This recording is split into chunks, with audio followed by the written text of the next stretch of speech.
One PTA Philippines, pambansang pulong ng PTA, nagdaos ang One PTA Philippines ng isang pambansang pulong ng mga leader ng PTA upang talakayin ang mahahalagang inisyatibo para sa pagpapalakas ng partisipasyon ng mga magulang sa edukasyon at sa pamamahala ng komunidad. Naging bahagi ng pagpupulong ang makabuluhang talakayan kasama si DILG. Assistant Secretary Beth Lopez de Leon mula sa Community Affairs. Tinalakay sa pulong ang proseso ng accreditation ng mga Parent-Teacher Association bilang civil society organizations, CSO, ang pagpapalakas ng ugnayan ng komunidad, at ang pagbuo ng matibay na pakikipagtulungan ng mga magulang, paaralan at lokal na pamahalaan.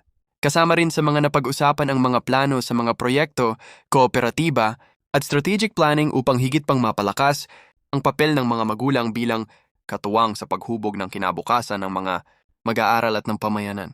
Sa nasabing pagpupulong, inilahad ng pamunuan ng One PTA Philippines ang kanilang strategic plan at direksyon ng organisasyon na naglalayong palakasin ang pakikilahok ng mga magulang sa pagpapaunlad ng edukasyon at sa nation building.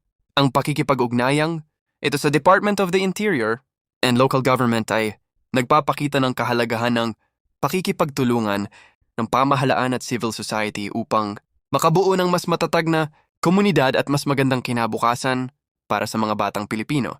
Nanatiling committed ang One PTA Philippines sa pagsusulong ng responsableng partisipasyon ng mga magulang, matibay na partnership ng komunidad at sama-samang liderato para sa dekalidad na edukasyon para sa lahat.